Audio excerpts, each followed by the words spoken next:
Hey there, Knicks fans. We are so excited to announce that Fanatics Fest is back in New York City this summer, taking over the Jacob Javits Center from Thursday, July 16th to Sunday, July 19th. You can meet your favorite athletes from every major league, including current Knicks like Josh Hart, Jalen Brunson, and Karl Anthony Towns, and the legend, my guy, Patrick Ewing. Catch live podcasts and panels featuring some of the biggest names in sports while experiencing interactive activations from top leagues and brands. You could also grab exclusive merch and discover one-of-a-kind memorabilia from sports and entertainment, buy, sell, and trade collectibles with hundreds of top dealers, and best of all, connect with fans from around the world who share your passion for sports. Tickets are on sale now at fanaticsfest.com, and when you use that promo code KnicksFilm10 at checkout, you will get 10% off your purchase. How about that? It's an extra day of the world's #1 sports fan festival coming together under one roof, and you will not want to miss it. Been that long? You want to try that again outside after school, you punk? After school, after school,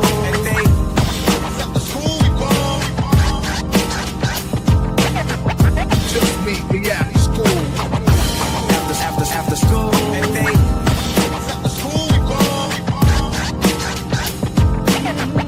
just meet me after school. After school,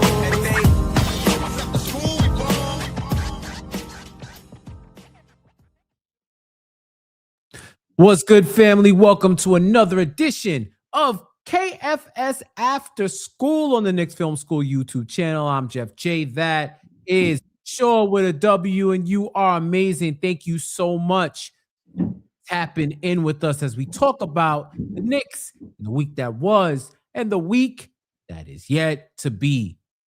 You already know the vibes. Knicks Film School on all social media, the Patreon, the Substack, the pod, wherever you listen to audio, you can hear us. And also like, comment, and subscribe to the YouTube channel so that we could do more for you. Join the 50,000 plus of KFS Nation and growing. Sean, how you feeling? I'm feeling good. My team, unfortunately, did not advance to the Champions League today, but neither did yours. So you shut the hell up. Join the club.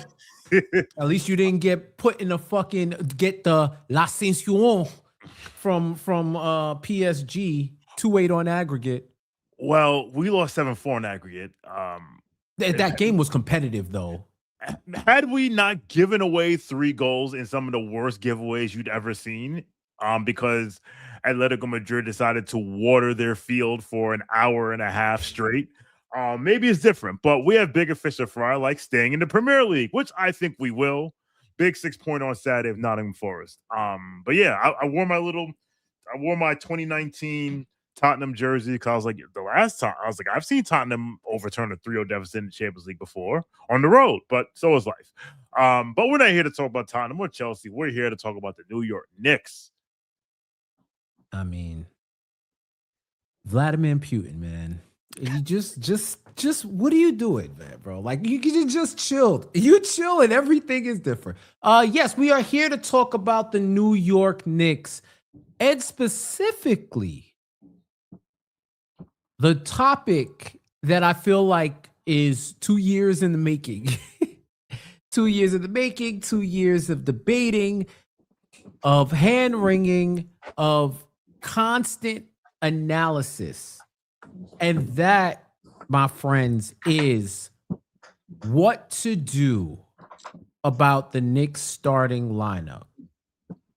If you look at all of the advanced data, it shows that over the course of over 3,000 plus minutes between last year's regular season, this year's regular season, and the postseason of 24-25 or the 2025 postseason, their net rating, I believe, when you take all of that in, is about like +3 or something like that. I know, shout out to James Edwards. He wrote an article talking about the starting lineup where the difference is like a tenth of the point between last year and this year. between this current starting five. It's like 1.5 versus 1.6, which still isn't world beaters. I saw a stat where they went through the last. It might have been Macri's newsletter, where he went through the list of all the previous champions and what their starting lineups net rating was, and the lowest one was +6, a little bit around +6. So you want to start strong in order to give your team the best possible chance to win. And for whatever reason, this 5 just hasn't been able to get it together in that particular way. So, Sean, where do you want to start? Where do you want to go with this? So let's start with, I want to start with last night's game. And I'm starting with last night's game because a member of the starting lineup was not in it, in Jalen Brunson. But before that, after the 110-107 win over the Golden State Warriors on Sunday, Mike Brown basically came out and said, without saying it, enough is enough. I've had enough of this. Like, I've had enough of these slow starts. Clearly, I'm paraphrasing, but if you saw the clip, you know what I'm talking about. I'm tired of these slow starts. I'm tired of these coming out slow, not having the proper intensity, not having the proper effort. Like I'm not naming defensive player of the game because all y'all stunk. And when I saw him post, when I saw that clip, I tweeted that is the tone of a man who has had this conversation for the last time. Like, simple as that. I was like, I've seen that tone. I've seen that tone before. I've seen that look. And I'm like, this is not the first time he said this, but you know what? Today's going to be the last time he says it.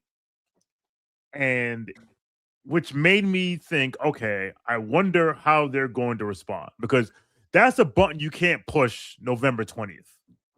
Because if you push that button November 20th, it's going to wear off by January 20th. And if you go back to that button again, it's like, So he waited till the appropriate time. And shout out to DJ. He said on the post game that coaches love wins like the one that Knicks had against the Warriors, because you won the game, but I get to rip you guys a new one in film session because, like, look at all, like, you won, but guess what? You did this, you did this, you did this, you did this, you did this. You won't be able to do this against a good team. So, fast forward to yesterday, Jalen Brunson is ruled out, injury management. Shout out to the organization for properly identifying, let's give this guy four games off. And I was wondering how they're going to come out. And you know what? One could make the case that they kind of came out the same. It's just that this time they hit all their threes. Like, there was some defensive intensity, but now listen. What does Vince call it? Percocet, he calls them the Indiana Percocets. Yeah, I don't know why. Maybe it's because it's the same color as Golden State's jersey, but anyone who puts on that jersey turns into the Splash Brothers. Because, see, not all open threes are created equal. Because I saw people losing their mind about the defense and, their open threes. And I'm like, and I tweeted that, like, this team shoots like 30. This team is last in the NBA in open in 3-point percentage from open threes. Last. Like, you can't run out and guard. You can't run out and close out on every single three. I have it right here. They're shooting this season. They're shooting 30.4% on open threes, and which is last in the NBA, and 37.9% on wide open threes, which is 20th in the NBA. So on wide open threes, which is there is not a defender within 6 feet of you, they're shooting 37%, and they started that freaking game 11 from 18, 61%. Could the defense been a little better? Absolutely. But magna ball, like, you would think the team that doesn't hit threes would just shoot at their average, whatever. But I say that to say, at no point I thought they wouldn't lose the game, because you know why? Because once the second quarter starts, for some reason, they're just magically better, and they won the game. But listen, can't blame Brunson. Like, we've seen them without Hart play this way. We've seen them without Brunson play this way. We've seen them without OG play this way.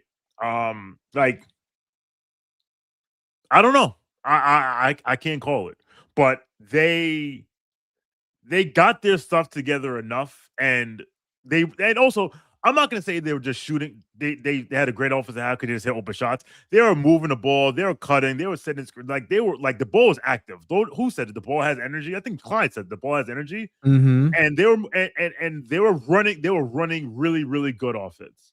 Really good offense. And not to mention, we focus on the Knicks because we do, and they were the better team. So why the hell are you letting them hit open threes? That first half was an open run. Yes. Both them teams were not trying to guard for nothing. In the second half, one team turned up the intensity, the other team lost their magnet ball, and you saw a blowout. Mm-hmm.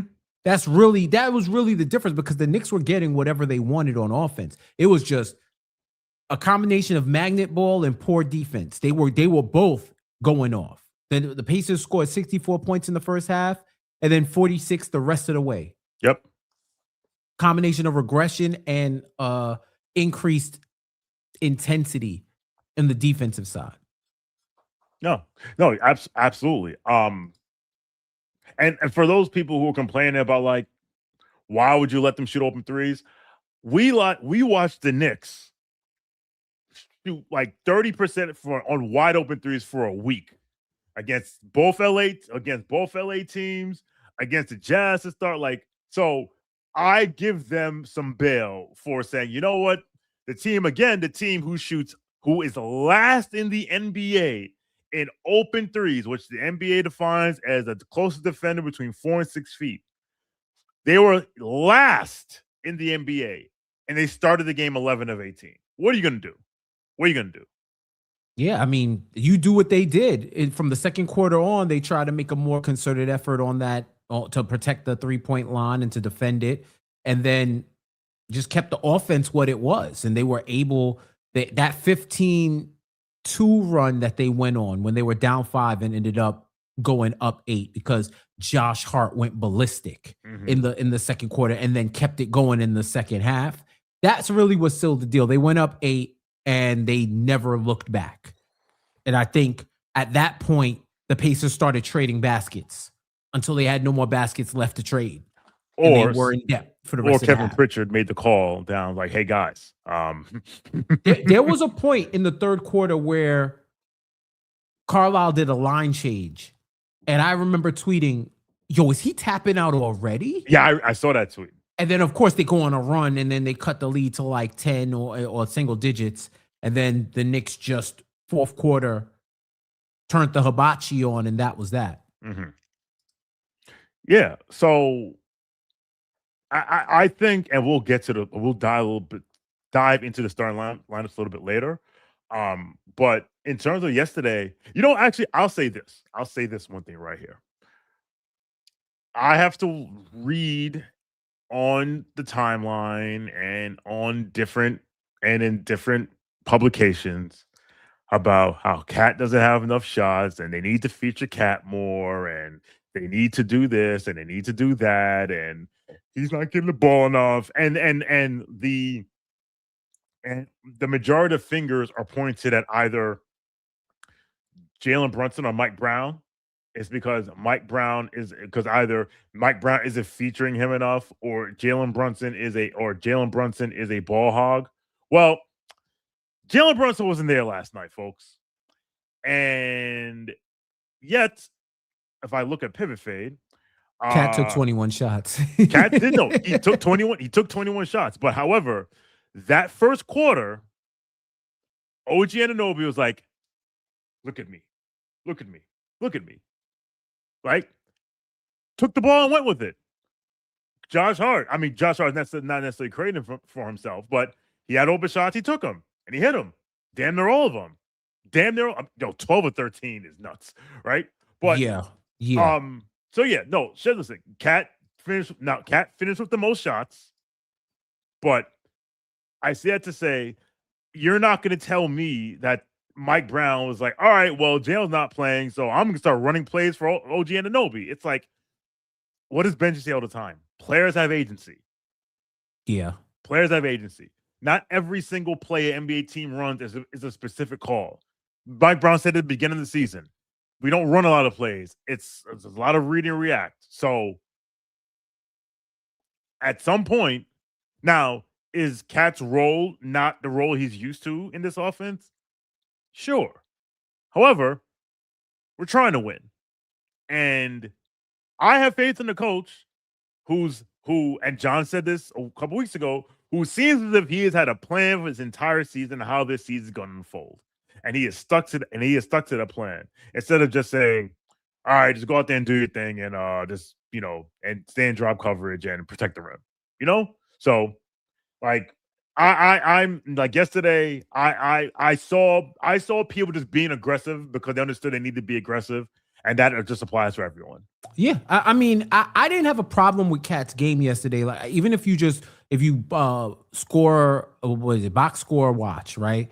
Mm-hmm. He was tied with Hart for the second most field goal attempts in that first quarter. Like, OG took 9 and he took 4. Yeah. I do think in that type of read and react offense, it's more conducive to wings and guards scoring because they're creating through the 45 cuts and they're slashing, they're moving. So eventually when the ball finds them, you have about 12 seconds left on the shot clock. So that's where it gets the aggression. They get the ball with a certain amount of time and it's either go or someone's getting a grenade, right? What I love though is the second quarter is where Cat took 8 field goal attempts. He had the most field goal attempts of anyone in the second quarter and the third quarter, right? So I like the fact that he gets featured eventually. I'm cool if he doesn't, because even from last year, Cat isn't normally I come out the gate gunning. That's just not his game. He doesn't come out the gate coming. He kind of warms up, and then the second quarter is where he takes over. That was his role. I'm fine with him adopting that role. I think where there was a disconnect was, okay, there's not one quarter where he's the featured player, like not one.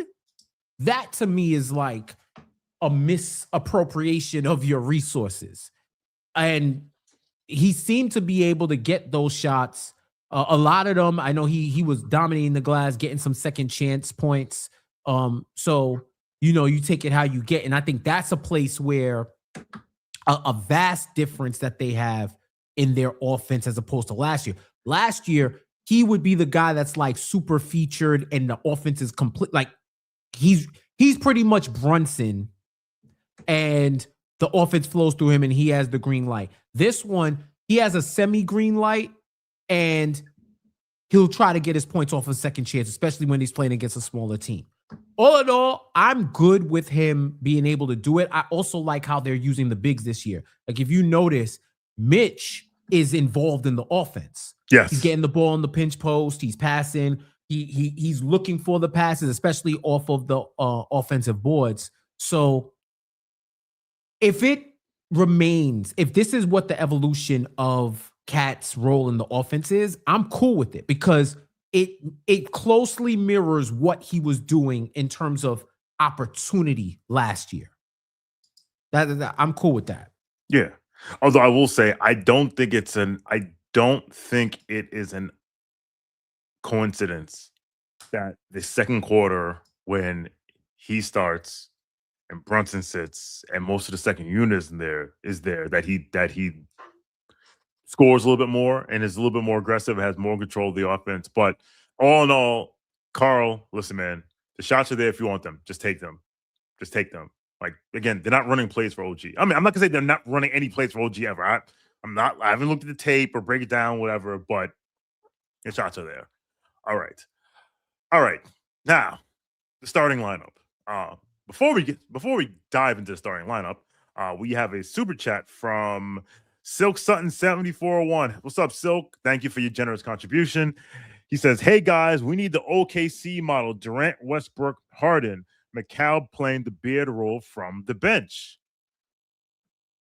Well, Silk, you ain't the first person in the world suggested this, and you ain't gonna be the last.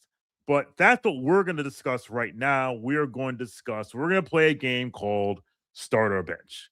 And we have picked 5 players, and we're going to make a case for and against why said player should be in the starting lineup.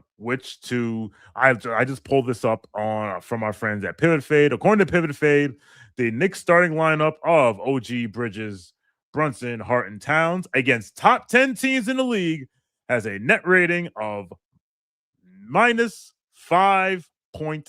It's not what you want. Not what you want, because guess what? In the playoffs, there's nothing but top 10 teams. Now, if I could go back and filter, I didn't have time to figure out how to filter it. So what's the record it's from? What's the net rating from MLK on? But that's what, to your point, Jeff, that's what's sparked this whole conversation, is the net rating for the better part of 2 years. So first player we'll discuss, Landry Shamet.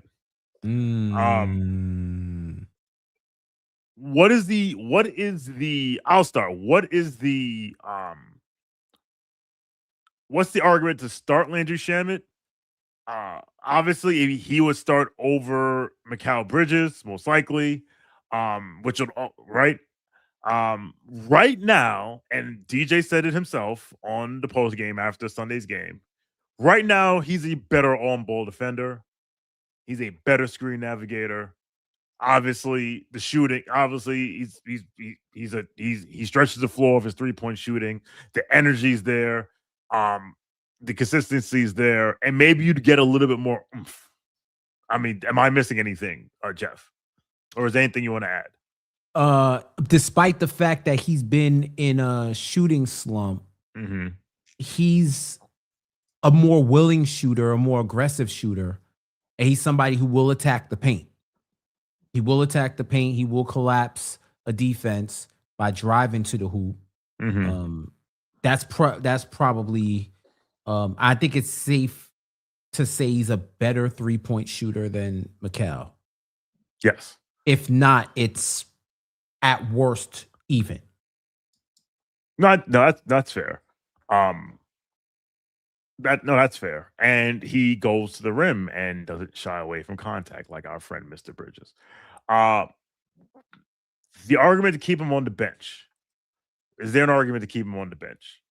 Offense off the bench, continuous point of attack defense. It's more of a resource management thing than anything. Because if you have him start, I mean, if he's starting in place of Mikal, you would hope that Mikal could adopt that Brooklyn Bridges offensive mindset and go to work like that. If not, Landry is comfortable with that bench role. So who knows how that dynamic will change. And I think that's one of the biggest what ifs with a lot of the bench guys eventually starting.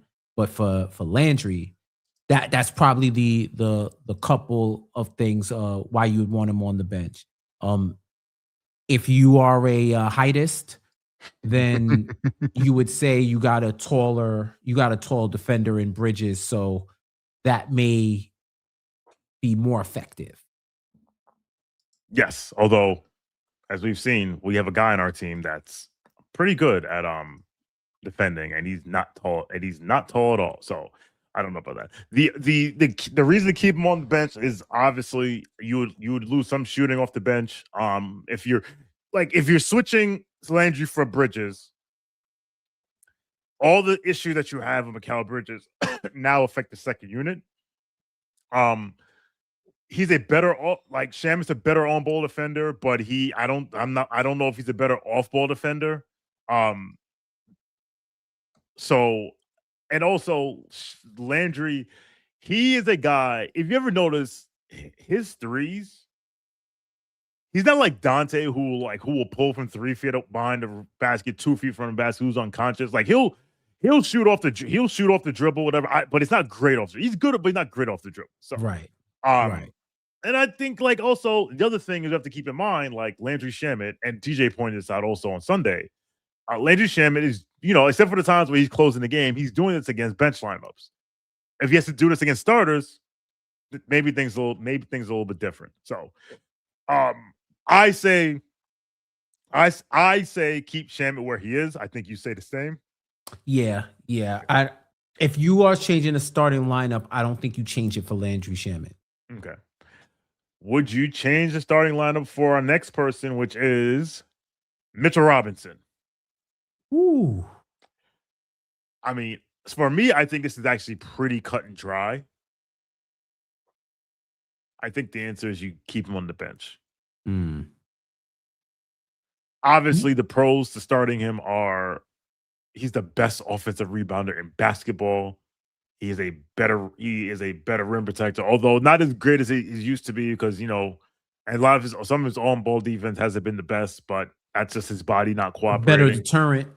Yes. Better deterrent. For as much as Cat has made a defensive leap, and I'll say it's a defensive leap in the eye test, not in the analytics, because if you've been looking at the analytics, the Cat's defense is the great litmus test between analytics and eye test. Like, I've had arguments with friends about Cat's defense where I'll point to I'll be the nerd and say, all types of numbers say he's not defense. And they're like, but Jeff, I have eyes. We've seen him smoke defensive assignments. Like, how are you getting there? And now I feel like the eye test is catching up to what the analytics been saying, that Cat is at worst an average defender. So you add him and Mitch, you go Brothers of Destruction. Good luck grabbing a rebound. You might try to get away with a wing on Towns, but your center cannot just chill in the paint and play free safety. Yes. They're going to be glued to Mitch. So that's still going to free things up. Health is going to be the forever factor for me. That's it right I think Mitch is one of those players who is a per 36 demon. At his current health, he is highly effective in under 36 minutes. You deploy him, you get a strong 25, and he dominates. With the leeway to stretch out his minutes a few extra if you need him to close down the stretch for a defense versus offense or whatever have you. Kind of like the NBA Cup. Yep. I'll say like those fourth quarters where you play him as long as you can until you got to bring Cat and the rest of the guys back in. I like that dynamic. I do think depending on matchups, you could mess around and try to spot start, but which is like an overarching issue. I don't think we've seen enough of lineups to deem whether or not they're going to be successful. And now you got what are they? 45 and 20? 45 and 25. 25, right? Well, 46 and 25. NBA Cup, Adam Silver. I see. Right. So they have 12 games left. Mm-hmm. I think where Mitch, and I like the fact that they'll have 12 minutes every quarter of glass domination. I like that. So I think you keep him on the bench. And I think for me, the reason why you keep him on the bench, it really comes down to is the health. I don't like if you play more, there's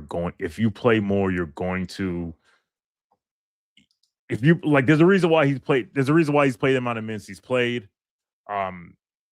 If you play more, you risk you may risk injury. Now, maybe there's a plan for him to play more minutes in the playoffs, which is why they've taken it easy and obviously no back-to-backs. And there are no back-to-backs in the playoffs, so let's see if him playing every other day he could hold up. But I think that's the reason why you keep him on that's the reason why you keep him on the bench. Right. So all right. Next up, and this is the last bench player we're going to discuss, but this is the player that everyone's been banging the table for. Miles Deuce McBride. All right, I'll start. Why start Deuce? He was arguably the best three-point shooter in the NBA before he got hurt. He's a very good defender. Yes, some of the bigger defenders give him fits, and yes, TJ McConnell gives him fits, but we won't have to worry about TJ McConnell until October at the earliest. So, He is not the best at getting to the basket, but he'll get to the basket. His handles improve, and all the data show. What do we all bang our heads against the wall for last year? All the data to show that Deuce McBride was a plus. It was a positive, like every lineup configuration, including hashtag the lineup. So why not try it out? And listen, maybe if he didn't have knee core muscle surgery, maybe we would have seen the lineup more during the dog days of winter when there were opportunities for Mike Brown to really mess around. Like hell, a game like last night, Deuce would have started last night if he was playing. So I mean, that's the reason for me to start Deuce. Yeah, go ahead. Yeah. Are you going to give your pro and your con, or are we just talking about pros first and then con? We'll do pros first. All right. Everything that you said. And everything you said. Additionally, if now I'm even more intrigued with a Deuce for Mikal swap. I'm even more intrigued if that is the swap instead of Deuce for Hart. I got a front, and I'll tell y'all should definitely check out James Edwards' article in The Atlantic. His premise was, huh? The Athletic, not The Atlantic. Did I say The Atlantic? Yeah. Y'all know what I meant. I didn't want to put out. Don't go to The Atlantic. You're not going to see him. Yeah, he ain't going to be there. Nope. The Athletic, right? He makes a compelling case for why, if the starting five changes, Josh Hart shouldn't be the one to go. Mm-hmm. What I will say is, if Josh Hart, of course, he's not going to go 12 or 13 every day.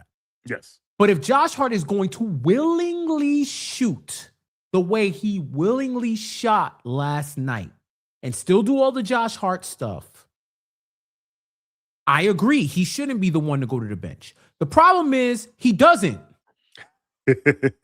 That's the main problem. He doesn't, no matter what. And he's human, right? He goes through ebbs and flows of confidence. Sometimes he feels like Kobe. Sometimes he feels like Kwame. So there's levels to whether or not he's going to be able to maintain that level of confidence. And I think one of the main reasons, even data aside, why folks will say, yo, swap Deuce for Hart is, one, you're getting a point of attack defender. Two, you're getting a non-hesitant three-point shooter. There's no way they can place a big man on Deuce. No. If they do, they're going to get run out the gym early. And that opens up the court. Unfortunately, we haven't gotten enough of that lineup to determine one way or another. At this point, it's going to remain mostly theory unless Mike Brown deploys it at some point. Like, he was using that lineup throughout the season. But I do think it would have been a great starting lineup. Now, if you swap Deuce for Mikal, you're probably losing a lot of the intangibles that fans look the other way that Mikal does. Mm-hmm. So this is why it's a delicate balance and why I understand the rationale behind, just leave it what it is, because you're going to upset the ecosystem in a way that you probably won't realize. And you don't have 30 games to see if it's a blip or a trend. You could be stumbling into the playoffs just because you want to experiment. And Sean and I have had this conversation about whether or not when is too much for experimentation? When is there such thing as too much experimentation? When do you take the conclusions, draw your theory, and then move forward with the required elements that you've discovered based on your theory? Mm-hmm. So that would be the reason. A non-hesitant three-point shooter, a fantastic three-point shooter, a dogged defender, and regardless of who you put him in for, whether it's Hart or McBride, they're gonna have to honor his shot. No, you said it very well. Why? I'll let you start about what's the argument to keep him on the bench. It's probably the same argument for why he should start. He's so good. He's instant offense. I think Mike Brown can kind of go crazy with his reserves now that everybody's kind of stepping up and know that it's playoff time and I'm trying to get my minutes. Look at Jordan Clarkson. Mhm. Boy, he done changed, right? Like, he got his opportunity, and the professional bucket he is, he's like, yeah, I'm going to make my case. Everybody going to have to earn their minutes, and that rising tide lifts all the boats up to the surface level. And that's a great problem to have. Imagine combinations like Alvarado and Deuce in the backcourt with They're too OG, small. Mitch, and whoever. Good luck. Good luck. And now that it seems like Jose has found his 3-point touch again, he could get real freaky with the lineup combinations if you leave Deuce on the bench. Mm-hmm. But then it's a matter of, what do you value more, starting strong or having the ability to erase deficits in the second in the second quarters and the fourth quarters, right? It's tough, right? Because it's like, yo, if you don't get into a deficit, you don't got to erase it. You just got to maintain it. And few teams can go band for band with you on offense. Mm-hmm. So if you subscribe to the notion that this starting five is too big to fail, too tenuous to disrupt, then you want to have as many guns on the bench as possible so that y'all can either tack on and pile on the lead and stretch it, or you can make up whatever deficit the starters put you into. So earlier, going into this season and early days of this season, the big argument to keep Deuce on the bench was if you and the talk was obviously Deuce for Hart. You're losing shooting because you don't have a lot of shooting on the bench. So if you have Hart coming off the bench, then you have Hart and Mitch come on in the game at the same time, and that's tenuous, right? But that was before we saw the emergence of Landry Shamet. And I think this argument was helped by the argument to keep him on the bench was helped by the fact that Madison Square Garçon was not pulling his weight. Shout out to him. But with the emergence, with the that's crazy. Don't even ask him how. Don't even ask me how. I was thinking the same thing. There's a J line for everything. Oh, there's a J line for everything. But that's crazy. My guy. But man. with the emergence of Landry Shamet, the emergence of Mo Diawara, as you know, on coming off the bench. Although I know Knicks fans were losing their mind yesterday because he didn't play. It's like, listen, like he'll be back. You'll see. Not like you've seen the last of him. And again, the emergence of Jordan Clarkson, that argument actually isn't as strong. So I think we both agree of all the bench guys, the one that's most likely to start if the starting lineup change is made is Deuce McBride. But we will see where it goes. All right, two players left to discuss. They're both starters. Which one would you like to discuss first? Because you know who they are. So which one would you like to discuss first? I mean, let's go to old reliable. Let's talk about Josh Hart. All right, Josh Hart. You can tell us. You can start with what are the pros for Mr. Hart to stay in the starting lineup? I mean, bro, he's Josh Hart. Like, honestly, what is he? The first player to score 30 plus points, 5 boards, 5 assists, shoot 90% and hit 5 threes. Like, that is a Hart. I called that a Hart. Like, you got to call that a Hart because no one else has ever done that. And This is at his peak. He does optimal Hart things. He wins the 90-10 balls, the 70-30 balls. He's a secondary rebounder. Yes. Right? Where out of the 5, it's him and whoever the big is that are going to be the main ones crashing the boards. Everybody else is more of a help rebounder, but he's like a primary rebounding threat. He's somebody who can also help facilitate. You don't think of him. Don't ask Jose Alvarado whether or not Josh Hart can play point guard because he will let you know, hell nah. Like, yo, you got to see that clip. That was hilarious. The New York jumped out of Alvarado's soul and through the mic.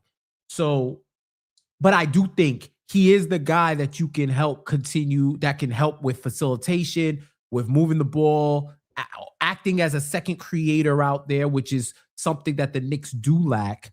When he is a willing shooter, he shoots 40% from three. When he's not spacing, he's a solid defender. And you do need guys like Josh Hart to win championships. Yes. Like oh my God. Imagine if Oklahoma City had Josh Hart. Oh, yeah, we'd be like, oh, they get this guy. Right. Like, imagine if they had him instead of Caruso. Like, you think about that. They probably don't miss a beat, but they get a whole other dynamic. Because Caruso don't rebound like him. Mm-hmm. Right? Defensively, Caruso's better. Yes. But it's like now, on top of all this OKC-ness, on top of the defense, you're not getting no loose ball. You're not even gonna get the loose balls. Like, what are we talking about, right? Mm-hmm. So I do think that's my one thing. And I think it's the thing we all recognize about Josh is that he is the archetype for winning NBA player that you need on your team in order to win at the highest level. Well said. 10 on 10, no notes. I mean, I've been saying it since the day he got here. Championship teams have guys like Josh Hart in their roster. Now, if we go to the reason to bench him, when I said that 3 years ago, I would follow that sentence up with, Josh Hart. Like, I would say championship teams have guys like Josh Hart in their roster. And then my follow-up sentence would be, unfortunately, he is the 7th best player in the team, and he's treated like the 5th. That was under Tibbs. The reasons to bench Josh are, if you're not going to shoot and you're going to listen, I said I should have had that clip, but so that clip in the roommate show that lives rent free in my head. Mm-hmm. When Matt Hillman asked Jalen, how much better will they be if he shoots the ball all the time? And Jalen says, I tell him all the time, shoot the ball. You're hurting the team if you don't shoot the ball. And the funny thing is, when Jalen is out, Josh knows he has to shoot. He knows it. But you cannot, like, who is the team that decided not to guard Mo Diawara? This was like within like the last 10 to 14 days. They decided not to leave him. Was it the Spurs? Was it the Spurs when he went crazy? Yeah, it was the Spurs. Yeah. And then he was like, Mo was like, word, okay, and it went up. And that's what we need from Josh. Like, because even though Josh is a 40% three-point shooter, teams are not going to guard him like a 40% three-point shooter, because the teams are probably saying, if you don't believe you're a 40% three-point shooter, why should we? So that will be the argument to put him on the bench. And now you can replace him with shooting. But to your point, the secondary rebounds, like what did Eric Spoelstra say? He doesn't get 50-50 balls. He gets 30-70 balls. Like, it's hard to bench him. And also I also do think there are reasons behind the scenes that I don't really want to get into about why he shouldn't be benched, or what would happen if he were benched. But yeah, Josh, you just got to listen. Shout out to Shax, because was it Shax that was like, you got to shoot, and Josh quote tweeted, was like, I don't know what you're talking about, bro. And then he has that game last night, and then he's like, see, I think it was Shax. I'm gonna look. It was Shax. It was Shax.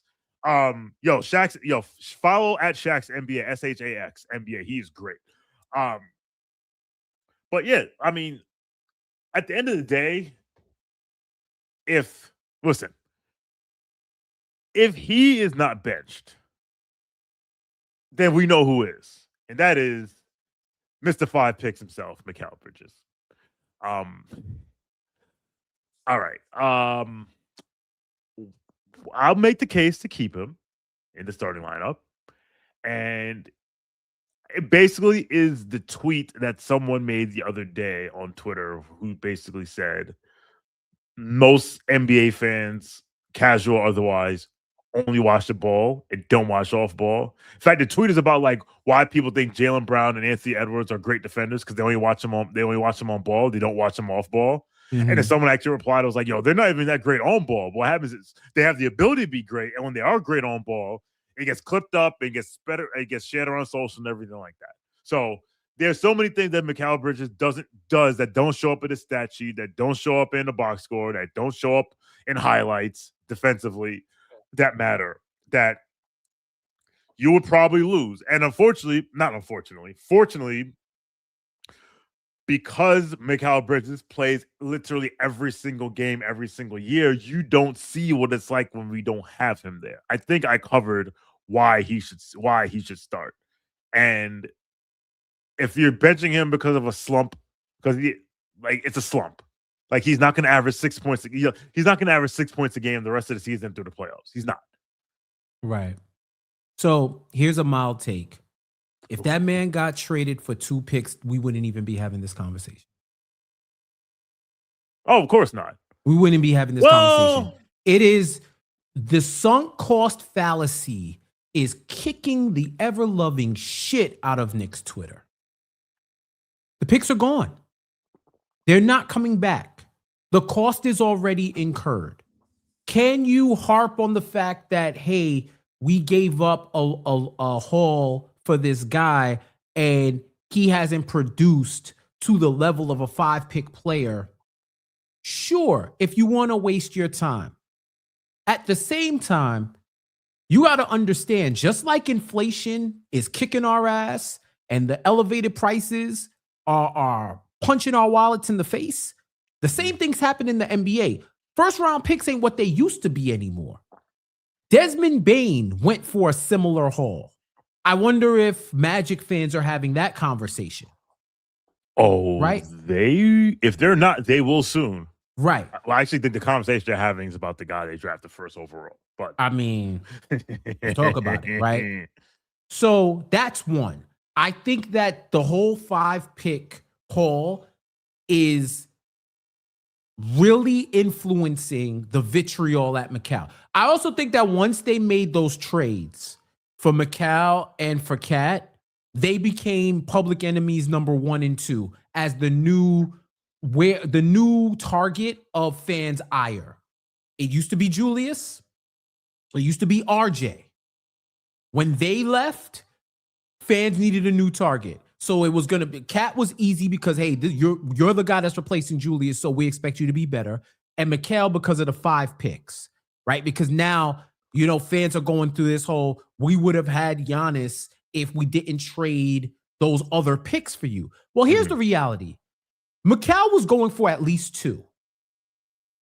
At least 2, just given what the state of the Knicks resources were. He was going for at least 2, maybe 3. I think they paid at minimum 2 more picks as a Knicks tax / market tax than they should have. I don't know if those 2 picks would have swung a deal for Giannis. Other teams had deals similar to that, and no lever was pulled, right? So I think that a lot of the discourse is colored in a sunk cost fallacy, and fans are going to have to move on from that. Why you start Mikal Bridges? Game 1, Knicks versus Celtics. Game 2, Knicks versus Celtics. Game 6, Knicks versus Celtics. How soon we forget, bro? How soon we forget? The same way how folks conveniently forget what Cat did in the playoffs last year. And I'm sorry, I thought he had a great playoff run. I thought he had moments. Maybe the Celtics series is the one where he wasn't all the way Cat. Definitely against the Pacers, definitely against the Pistons, right? I think because Mikal's game is not loud. It's 2 things, Sean. If he wasn't traded for 5 picks and he didn't treat the paint like kryptonite, we wouldn't be having this conversation. But he was traded for 5 picks, and he treats the paint like kryptonite. So now we're having the conversation. But you know what? You made a good point. Knicks fans, and not just Knicks fans, every team will find a scapegoat or 2 when things don't go the way they want to. So if Mikal Bridges was traded for 2 picks instead of 5, He'd still be catching hell because we could have used those picks. bingo. Yep. We could have, and it would be like we could have had this. There's still people crying about if we could have had Jalen Durant, and I keep telling people, is he better? Well, I guess you could say he's better than Mitchell Robinson now, but whatever, right? Like it would have been, who we could have got for this guy, and now you have him instead. Because Knicks Twitter and NBA Twitter is in love with picks because they're like the mystery. They're the mystery box and Family Guy. It could be, listen, that's a boat, but this could be anything. It could be a car or a house. It could even be a boat. And they're infatuated with young players. So it's like anytime they see any young player walking, chew gum on another team, they look to see if they could have had that player. It's like, oh, we could have had this guy, and everything would have went the same. That's the notification of the game coming out. By the way, I don't even think it's the notification of the game. I just think that's people. That's the Aesop fable of the dog and the bone. You have the bone. The dog has the bone in his mouth. He looks in the mirror. He looks in the water. Sees the reflection. It's like, I want that bone too. But luckily in the NBA, you can't decide to throw players out and get picks retroactively. Shoot, don't let some of these fans get at Mikal. Whatever. That man will be outside his apartment looking for his keys. Why to bench Mikal Bridges? What's the argument to bench Mikal Bridges? You think he's going to be more effective as a bench player than as a starter, which... But what changes? But what changes? Okay, you know what? Here is the argument to bench. Because sending Mikal Bridges to the bench isn't going to make him less afraid of contact. Isn't going to stop him from fading away on 3-foot shots. Is not going to make him a better on-ball defender. The argument that you have is that you could make him the focal point of the offense. And again, DJ's post game, I learned so much. There was so many good nuggets in that post game on Sunday. He brought the point that in Brooklyn, because everyone's like, in Brooklyn, he scored 20 a game. What happened? It's like, well, in Brooklyn, they could run 15 pick and rolls for him over and over again. And that's not happening when he's in a starting lineup. He's not getting the ball enough. Maybe in the second unit he could. Now, maybe it won't be 15 because obviously he's in the second unit, but maybe he'll get 8. Maybe he'll get 7 or 8. And that'll allow him to get into a rhythm. Like some players are rhythm guys. I remember a story. I told a story. 2 guys, Jeff, Dorian and Allie. Those are my 2 best friends in the world. And when the Lakers traded for Glenn Rice, Dorian was lit. Oh, we got Glenn Rice. Look what he did in Miami. Whatever. And Glenn Rice did not start as well. I'm actually going to look it up while I talk, right? And Dorian, longtime Laker fan, is annoyed. He's like, I don't understand what's up with this dude. Yeah. So Glenn Rice, and then Glenn Rice was Miami, then he was in Charlotte, then he made 3 All-Star teams in Charlotte, then he gets traded to the Lakers in the 98-99 season. And my man Ali said, and it stayed with me forever, he said, when you go from getting 18, 19, 20 shots a game to 11, 12, 13 shots a game, it's harder to get into a rhythm. When you're used to, I know I'm getting 20 shots. I can have right here. He averaged his 3 All-Star seasons in Charlotte. He averaged 16, 19, and 17 shots a game. So he averaged 17 and a half shots a game. He goes to the Lakers with Shaq and Kobe, 14.7, 12.3, 10 shots a game. No, his 2 years in LA, 14.3 and 12.3. And his scoring average went from 21.6, 26.8, 22.3 to 17.5, 15.9. But more importantly, he went from shooting 42, 47, and 43% from 3 to 39 and 38% from 3. Because you don't get the rhythm. And Mikal Bridges is not going to get the rhythm that he got in Brooklyn because he's not going to have the ball enough in his hands. That is the argument to bench Mikal Bridges, because maybe it puts him in a better position for him to succeed. Right. However, I can only imagine what media of all types, basketball media of all types, audio, video, printed, spoken word, will be like if the guy that they traded 5 first-round picks for is sent to the bench. And that's where the sunk cost fallacy has some type of validity. Because if the Knicks are even considering, we're going to flip Mikal out of here next year, there's no way you can sit him. There's no way you can sit him. No. Because you're going to tank his value.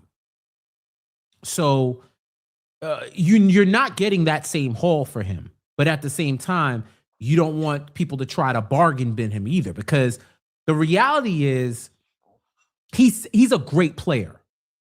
He's still a great player. He's still a good rotation player. He's still a solid starter in the league. Like that. Nothing of what's happening he has starts changed for that. He starts for like 20 easily 20 teams. Yeah. So I'm not gonna sit here and say, this dude is trash, or like that type of reductive commentary, especially now because he's in a slump. You look at some of the games where he went off. The infamous Portland game after he was like, we need a rest and y'all need to give my man Shamet more burn, and he hit the game-winning shot. I think Brunson wasn't playing that game. I think that was Brunson was out. That whole ankle when he hurt his ankle in LA. Yeah. And he was in a rhythm because he was more active in the offense. That game against the Spurs, the Christmas Day game against the Spurs, he got hot early and then they kept feeding him. That's the one thing about this team that folks need to make a lot more noise about. When someone got the hot hand, they get fed. There was a play yesterday where it was Alvarado, when Alvarado was hitting all them threes. Alvarado was about to pull up, saw Cat for the trailer three. Cat gets the ball, takes a dribble, and then shovels it right back to Alvarado to the top of the key for him to take another shot because he was in rhythm and to continue to keep him in rhythm. If someone has the hot hand, they feed the hot hand. So maybe it's a matter of maybe the whole getting a player involved. Tired is Cat, wired is Brunson, inspired is Mikal Bridges. Maybe that's what it is. Maybe if anyone needs a play ran for them, it's Bridges. And to your point, shoot, I can see a Cat Bridges second unit where they're the 1 and 2 option. And they just go, you run Cat Bridges pick and rolls and let's cook. I can see that. Listen, Joe said the same thing in the chat. Or reduce his minutes in the first quarter, have him start second unit with Cat. This was the same solution suggested last year when we had his slump. More touches and more involved with proactive play from ball movement. Yeah, I mean, like I said, that to me, that is the best argument for Mikal Bridges to be benched, because you can go to him. He's like, listen, we're going to move you to bench unit, but this is what we're going to do. Everything else, I don't want to hear about 5 picks. Go to hell. At this point, it's over. Even if you want to, like, let's assume that Deuce comes back and he's still Deuce, right? You can do that early when Mike Brown does the semi-line change and he brings in Mitch and Clarkson and whoever, right? That change could be you bring in Mitch, you bring in Deuce, and you sit Cat and Bridges. And then later on, you bring in whoever your third person is to spell OG or Hart. And just do it like that. Maybe bring one of Cat or Bridges back for like the final couple of minutes of the quarter. And then you start the second with Cat, Bridges, Alvarado, maybe Clarkson, and whoever you want as the fifth person. And then you go from there, like kind of like the rotation that Clarkson and Diawara and Kolek was now on because of Brunson being absent. You just run that with Deuce and Mikal and Cat. That way you can put him in lineups because Deuce doesn't need high usage. Alvarado doesn't need high usage. No one else that you would need that could be complementary would need high usage. You could even run like a Deuce, Alvarado, Bridges, Cat, and maybe a Clarkson if you want to go 3-guard lineup, or Diawara if you want to spell for certain minutes. Or you can bring Mitch in and run the double big. There's plenty of options that they can roll with so that if the idea is to get Bridges going, you can make it happen that way. Mm-hmm. Yeah. So I think, and some the profound shout out to profound saying in the chat, like he starts the second quarter, he starts the second unit of cat. He doesn't always start the second unit of cat. Second quarter with the second unit of cat. Sometimes he does, sometimes he doesn't. But it would be more consistent. And right. I wonder what a Mikal Bridges, Karl-Anthony Towns pick and roll would look like in the second unit.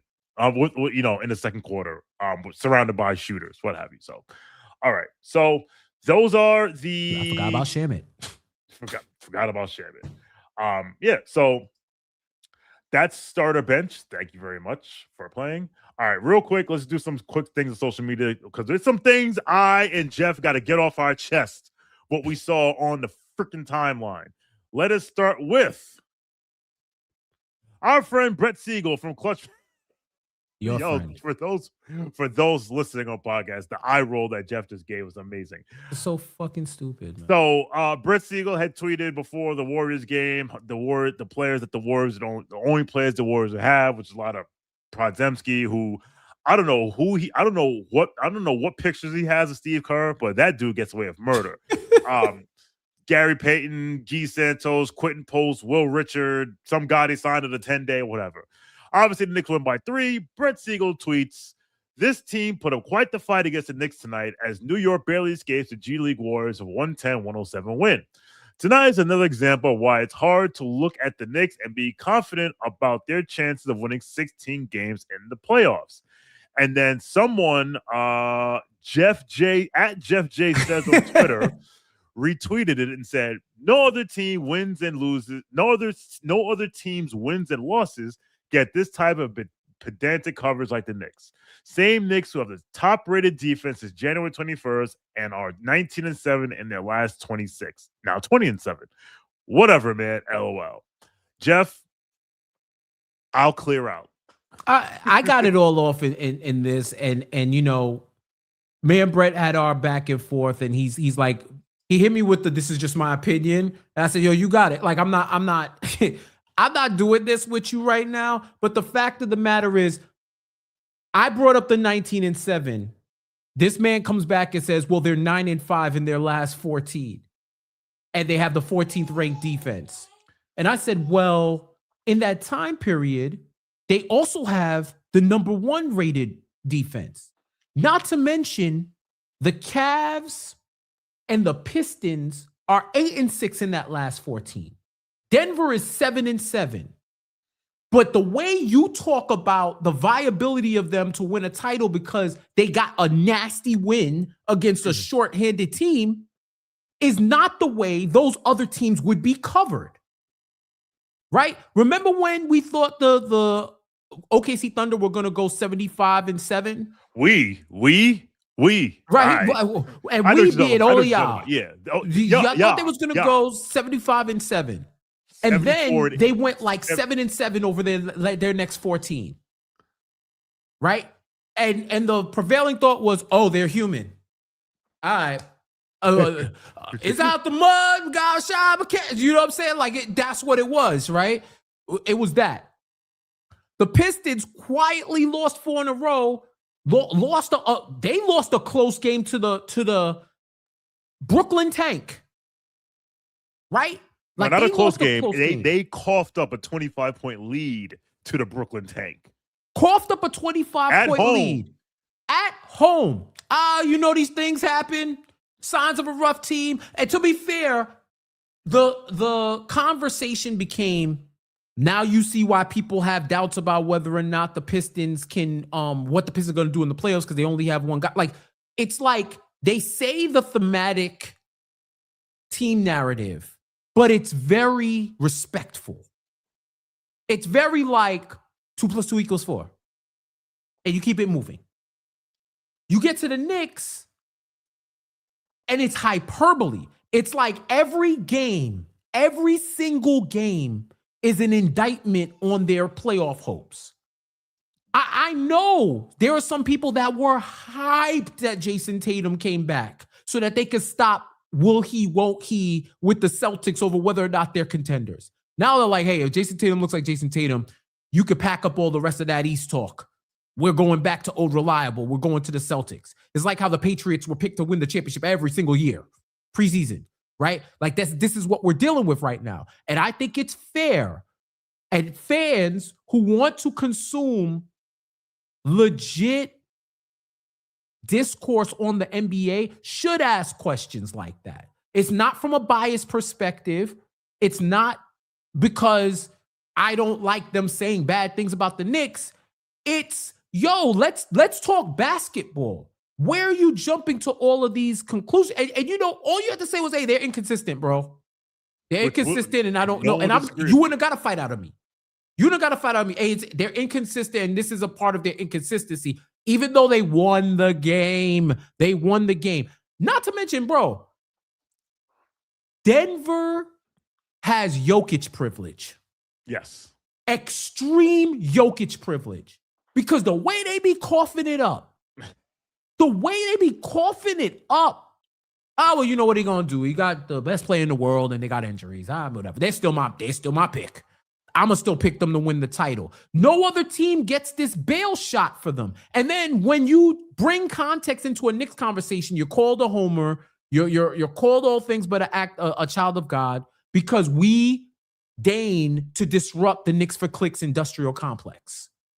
Which is why I keep telling my friends, stop smoking cigarettes. And what smoking cigarettes is listening to these podcasts where you know it's a bit about the Knicks and you are contributing to the bit. If you're there for entertainment, okay, cool. You know, I eat junk food too, so I get it. But you know what you're doing. You are contributing. You need to be an abolitionist. You don't need to be we can fix the systemist. Right? Like this is what I'm talking about. And I call out stuff like this because Knicks discourse is becoming more and more sensationalized, and we have to deal with this within the fan base itself. To deal with it outside the fan base, it just gets ridiculous. So I like to point out the inconsistencies in coverage, and I'm always the type of person who will say, if I'm wrong, I am open to changing my opinion. 100% open to changing my opinion. So, yeah, man. And this is the type of, and I'm not even going to give light to some of the other ridiculous takes that I've seen on the Knicks in the last week. But, dog, like, your bail reform should be universal. It should not be situational. Oh man, that's a great line. Shout out to Dirty Dancer in the chat, by the way, who brought up people glazing the Celtics because Tatum's back. Jason Tatum, who is shooting 41% from the field, 27% from three, effective field goal percentage, 48%, true shooting percentage, 51%. But that's why they should be the favorites to come out of the East. Oh man, whatever. Okay. And you said it. I said everything I said. I knew I can get you going. All right. Next up, speaking of the Knicks for Clicks industrial complex, shout out to our man Shwinny Poo from the Strickland, who tweeted, here's Vince Goodwill saying nothing of substance for 2 paragraphs about the Knicks, the team he allegedly covers closely. And there is an article on ESPN.com by Mr. Goodwill, and it says, and the question asked is, are the New York Knicks better off 1 year after firing Tom Thibodeau? I will answer this question for you. Yes, but ultimately what matters is what they do in the playoffs. So the real answer is incomplete because they hired him. Tom Thibodeau was fired because the Knicks did not come this far just to get this far. So he tweeted that. And, he got a couple replies. And then one of the replies he got was from, what's this dude's name? KNV015. KIVI015. Yes. And he says, and this person replies, I don't know if it's a he or a she because their Avi is of an NBA player. Might be a bot. He says that because might be a bot. Well, it's not It's no blue check, so it might not be a 5. Oh, right. True. Yeah. He says that because Tibbs' teams are historically great defensively, it doesn't feel like they've improved under Brown, even though it's better than any Knicks defense Tibbs had other than that we hear season. I'm going to read this again out loud. He says that because Tibbs' teams are historically great defensively, it doesn't feel like they've improved under Brown, even though it's better than any Knicks. I just pulled a Charles Barkley. Knicks defense Tibbs had other than the we here season. Basically, Kivy 015, you're here for alternative facts. You're saying the facts tell me one thing, but I choose not to believe it because #reasons. That's basically what you're telling me. Don't let facts get in the way of a good story. There you go. That's and by the exactly way, what it because is. because I am ridiculously what's the word I'm thinking about here? Messy? Petty. I replied. I'll just reply like a whatever. But I actually went to go look up Tibbs' defenses on cleaning the glass. In Chicago, all his defenses were top 5. In Minnesota, he was a coach in Minnesota for 3 years, from 2017 to 2019, and the defensive rating for his teams were 26th, 23rd, and 24th. And then with the Knicks, 4th, 12th, 19th, 10th, 12th, and 12th last year. So Chicago's doing a lot of heavy lifting. And the last thing, then someone else replied, Q's Knicks fan, shout out to you, at Q's Knicks fan. He replied to Shuni's thing, and this is basically what me and you have been saying. The sacred top 10 offense, top 10 defense metric that every dork has held up as a golden standard of team analysis all of a sudden doesn't apply because it's the Knicks. I said this on Weekly Wagers. I'll say it here. The biggest crime the Knicks pulled was being bad for the majority of this century during the rise of social media. Because there are grown-ass adults on social media who cover and follow the NBA who have never seen the Knicks be this good for this sustained period of time. And it is breaking their brains. And listen, you talked about Jokic's privilege. You know what? The Nuggets have earned it. Because no one believed in the Nuggets until they took it. You know it. No one believed in the Nuggets. Oh, the defense ain't good enough, and da-da-da, and they took it. And now once they took it, now there's like, all right, even though they're the 6th seed, we believe. The Knicks do not have the political capital to be to be viewed that way by NBA media at large.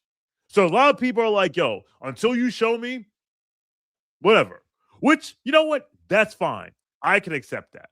But what I will not accept is when the standard that is applied for other teams doesn't apply for us. Because that team in San Antonio ain't won a playoff game yet. And people are penciling them into the finals. Yes, I understand Wemby is an alien. He's just in the 3rd. Can they win a playoff series first? So couple of things. Profound dropped this comment. He said, Vince said the narrative about Tibbs' teams being historically great defensively. He is talking about the narrative, not the fact. People keep missing this and getting mad. Go ahead. No, I'll say, so I wasn't responding to what Vince said. I was responding to what this dude said. That Tibbs teams, he said, because Tibbs teams are historically great defensively. And they're not. Like, I was like, first of all, shout out to Vince Goodwill. Seems like a good guy, right? You're a reporter. Don't report on narratives. Like, I can find a narrative for everything. But I'm responding to this dude saying that they're historically great defensive, which they're not, and him saying, well, they are better defensively, but it doesn't feel that way. It's like, why doesn't it feel that way? It should feel that way. Like, it's in front of you. Like, it's in front of you. It's because, okay, Let me just give you some stats before I go to my point.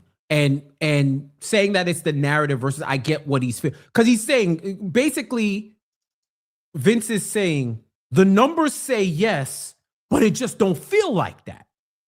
Right. And everybody's going off films. And this is part of, and this ain't at Vince, but this is part of the reason why we push back against narratives and other type of angles that don't have anything to do with hoops, right? Like the hoops that we can see and we can tangibly talk about, right? Yep. Vibes are a part of it, but you can't make vibes fact. When contradictory information is telling you that your vibes might not be what you think it is. I mean, we had to hear that all last season when people were throwing the since January 1st numbers at us, right? To that point, per Cleaning the Glass, from January 1st on, that Knicks top 3 ranked defense last year, from January 1st on, that offense was 14th in the league and 16th defensively. That was their rating from January 1st on. The Knicks since January 1st are top 9 in offense and top 7 in defense. I believe that's what it was, and I will filter by this season just so that we can get that going. But like, just doing like a cursory search, right? The numbers are there in front of us. They're top 10 offense and defense in the league since January 1st. When you expand it towards the whole season, I think that's when they get to top 10 defense, top 3 offense. So the numbers are telling you that this team is a top 10 offensive defense. It's one of the top teams in the league. Not to mention, let me get this off. Get that shit off. Their point differential was 13th at plus 2.5 last year, right? This year, their point differential, they were like 13th. This year, they're 7th with since January 1st with a plus 6 point differential. Their offense is 9th. They're at 117.3. Their defense is 7th at 111.2. And their defense, not to mention their defense isn't that far off. It's like a point away from top 5. A point away from top 5. The Knicks are using their bench. Yes, they are. The Knicks, Mo Diawara would be in Westchester last year. Landry Shamet probably doesn't get run. Maybe if the injury luck was the same, maybe. But there are people who stepped up this year. Remember that first few games where Trey Jemison was out there hooping? Yeah. Never last year. They have found what works and what doesn't for certain players. They have retooled their offense. They have gotten better. Even though that 2-9 stretch happened, they've gotten better. Like it all progress isn't linear, like Sean says. But if this was a stock and you zoomed out to the 6-month view, you would see that it's on the incline. It is what it is. And the reason why it doesn't feel this way, Sean, is because they were the presumptive favorite in the East, and now they're in 3rd place. Because Detroit emerged. They got whooped by Detroit in the regular season. If they win one of those games, maybe this narrative isn't there. But because they got whooped by Detroit and they're not the number 1 team in the East, this gives people credence to say, I know what your numbers are saying, but the vibes are off.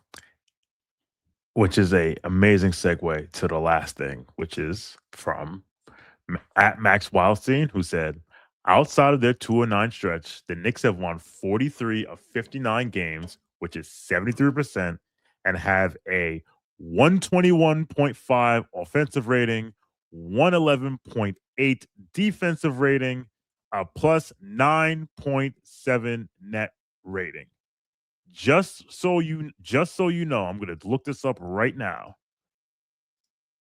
Those numbers would a defensive rate, offensive rating of 121.5 would lead the league. Yes, that would be barely leaving the league. They will be number one in the league, a 0.5 against a point, half a point above Denver. A 111.8 defensive rating would have them as the fourth best defense in the league, and a 9.7 net rating would be second in the league. To your point, Jeff, it's that 2-9 stretch. If they went 5-6 during that stretch, if they went 5-6, which isn't good, but whatever. If they went 5-6, that's 3 more wins. They'd be 2 games out of first place in the East. And especially with Detroit's foolishness, they lost 4 in a row, whatever. The conversation will be interesting. And this is where I give the media, I'll shoot some bail to the media, because everyone said, for all intents and purposes, this was the Knicks Eastern Conference to win, to run away with the 1 seed. And the Knicks chose. They chose. I don't think any Knick have watched Knicks Film School regularly, but if you are, I'm looking at you. Y'all chose to be on Sirius for an 11-game stretch. And let's hope that doesn't come back to bite you in the ass when it comes to seeding. Because either that stretch is going to bite you in the ass, or it is going to be one of the 2 possibilities for the beginning of the championship DVD. Honestly, that shouldn't even matter at this point. 2-9? And I'll say wherever they fall in the seeding in the top 4, I'll give the media this, the narrative this. That shit shouldn't matter, because you were built to win. It shouldn't matter. Yes, get as many home games as you can. Yes, but win. Right? This East is way better than people projected. Extremely better than what people projected. I didn't see the Pistons winning 50-plus games before the Knicks. I didn't see Tatum returning. I didn't see the Cavs trading for James Harden. I didn't see a lot of this stuff. I didn't see the Hornets becoming the darling of the NBA. I didn't see none of that. So, there's a lot of factors. There's a lot of factors involved. Oh, and by the way, we were under the impression that the Knicks were not going to try to win every single game, and not that they weren't going to try to win every single game.